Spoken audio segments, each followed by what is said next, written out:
கனத்தை கொடுக்கிறவராக இருக்கிறார். எனக்கு தயவு காட்டினார். நான் ஒன்றுமில்லாத, எல்லாரும் தள்ளப்பட்ட நிலையில, புறக்கணிக்கப்பட்ட நிலையில, வேண்டாம் என்று சொல்லி ஒதுக்கப்பட்ட நிலையில, இந்த உலகத்துல எல்லாருமே தள்ளப்பட்ட நிலையில நான் இருந்தேன். தாவீதை போல ஆடுகளுக்கு மத்தியில விரட்டப்பட்டு, தந்தையார் வீட்டுல அவரோடு கூட பிறந்த 7 சகோதரர்கள் ராணுவத்துல இருந்தாங்க, பெரிய பதவியிலாம் இருந்தாங்க. ஆனா இவரை தகப்பன் என்ன பண்ணாரு? தாவீதுடைய இதை நீங்க எடுத்து வாசிச்சு பாத்தீங்கன்னா அவருடைய வரலாறு ஏன் தாவீதுக்கு இப்படிப்பட்ட ஒரு நிலை என்பதை நீங்க அறிந்து கொள்வீங்க. அப்போ தாவீது அவர் புறக்கணிக்கப்பட்டார், தந்தையின் குடும்பத்தால வெறுக்கப்பட்டார், அன்பில்லாதவராக இருந்தார். அதற்காக தான் அவர் சொல்றார், தாயும் தந்தையும் என்னை கைவிட்டாலும் ஆண்டவர் என்னை சேர்த்துக் கொள்வார்.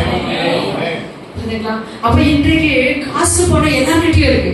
ஒரு பிச்சைக்காரன்ட்ட போய் கடன் கேளுங்க, அவன் என்ன பண்ணுவான்? எவ்வளவு லட்சம் வேணும்னு கேட்பான்.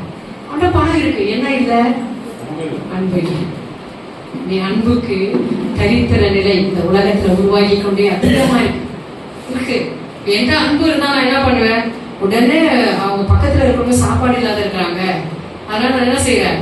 உடனே நானே சமைச்சு எடுத்துட்டு போய் ஒரு பெரிய சட்டி நிறைய சாப்பாடு எடுத்து போய் கொடுத்துருவேன். அன்பு இல்லை இல்லைங்களா? எனக்கு ஆறுதல் இல்லை, அதனால மற்றவர்களுடைய கண்ணீரை துடைக்க என்னால முடியல. மற்றவர்கள் ஆறுதல் கண்ணீர் விட்டு கதறும் பொழுது, நீங்க சொன்னீங்கல்ல, ரோட்டோரங்கள்ல அமர்ந்துட்டு நிறைய பேர் கதறின்னு இருக்காங்க. ஏன்? மழை வருது, வெள்ளம் வருது அப்படின்னு சொல்றாங்க. அவங்க தங்கறதுக்கு வசதியான ஒரு வீடு இல்லை. என்று அன்பு இருந்துச்சுன்னா என்ன செய்வேன்? அவங்களை அழைச்சிட்டு வருவேன். அல்லேலூயா, அல்லேலூயா. அடுத்தது பாருங்க, ஆண்டவர் சொல்றாரு, யோவான் எழுதிய சுவிசேஷத்துல 5ஆம் அதிகாரம் 23வது வசனத்தை எடுத்து வாசிங்க. யார் ஆண்டவரை கனப்படுத்துவாங்க அப்படின்னு சொன்னா, குமாரனை கனம் பண்ணாதவன் அவரை அனுப்பிட்ட பிதாவையும் கனம் பண்ணாதவனாய் இருக்கிறான். குமாரனை கனம் பண்ணாதவன் யார்? இந்த குமாரன் இயேசு. சகோதரன் நேத்து 3 வித குமாரனை பற்றி அழகா நேற்று இங்கிருந்து சகோதரன் ஸ்டீபன் அவர்கள் அந்த இடத்துல நல்ல அழகான ஒரு செய்தி எடுத்துட்டு போனார். அப்போ குமாரன் யார்? எந்த குமாரன்? மனுஷகுமாரன். மனுஷகுமாரன் யாரு? இயேசு. அப்போ இந்த இயேசு தேவனால் அனுப்பப்பட்டவர், தேவனால் தீர்க்கதரிசிகளால் அவர் முன்னுரைக்கப்பட்டவர், தேவதூதர்களால் அறிவிக்கப்பட்டவர். அப்போ இப்படிப்பட்ட இயேசுவை நான் என்னுடைய இரட்சகராக ஏற்றுக்கொண்டு அவரை நான் கனம் பண்ணுறேன் அப்படின்னு சொன்னா, அவரை அனுப்பிய பிதாவையும் நான் கனம் பண்ணுறேன். அல்லேலூயா.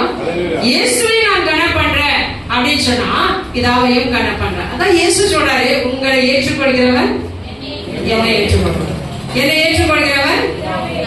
அப்போ உங்களை கனம் பண்ணுகிறவன், நீங்க தேவனுடைய பிள்ளைகள் அப்படின்னு சொன்னா, உங்களை ரெஸ்பெக்ட் பண்றாங்க அப்படின்னு சொன்னா, யாரை ரெஸ்பெக்ட் பண்ணிட்டு இருக்கிறோம்? யாரை ரெஸ்பெக்ட் பண்றோம்? இயேசுவை ரெஸ்பெக்ட் பண்றோம். இயேசுவை ரெஸ்பெக்ட் பண்ணா பிதாவை நான் ரெஸ்பெக்ட் பண்றேன். அல்லேலூயா. அப்போ நம்ம ரொம்ப சாதாரணமா நான் இயேசுவை ரெஸ்பெக்ட் பண்ண என்னால முடியும். எங்க இருக்கிறார் இயேசு?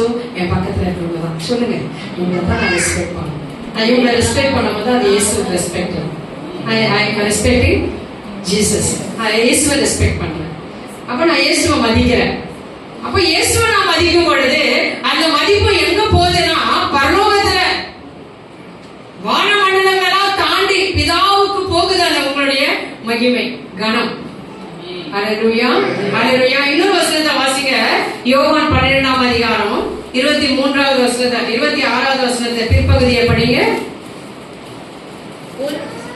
ஒருவன் எனக்கு ஊழியம் செய்வானானால் என்னை பின்பற்ற கடவன்.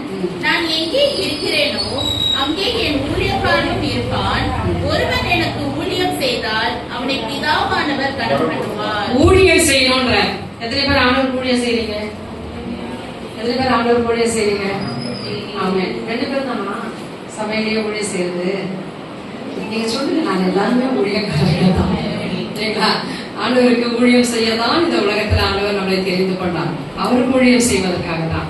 அப்ப நான் சொன்னேன் இல்லையா ஆரம்பத்துல, நீங்க எதை செய்தாலும் நான் அதிகமா அந்த மாதிரி நான் ஃபீல் பண்ணுவேன். அதாவது ஆண்டவர்கள் ஒரு சபையில இருந்தாலும் ஒரு கான்வென்ட்ல இருந்தாலும் அங்க சகோதரிகளுக்கு நிறைய வேலைகள் எல்லாம் உதவியெல்லாம் செஞ்சாலும் அவங்க எல்லாம் நல்லா இருக்கு, நல்லா செஞ்சீங்க அப்படின்னு அப்ரிஷியேட் பண்ணி இவ்வளவுதான் நீங்க செஞ்சீங்க அப்படின்னு சொன்னாலும் என் மனசுக்குள்ள நான் சொல்றது என்ன அப்படின்னாக்கா, ஆண்டவரே இந்த ஊழியத்தை இந்த வேலையெல்லாம் நான் அவங்களுக்கு செய்யலப்பா, இது அவங்களுக்கு தான் நான் செஞ்சேன் சரியா, அவங்கள காயங்களை கட்டினேன், நோய்களை குணமாக்குனேன், அது எதுவும் நான் செஞ்சேன், ஆனால் அது அவங்களுக்கு செய்யல, அவங்களுக்கு செஞ்சேன்.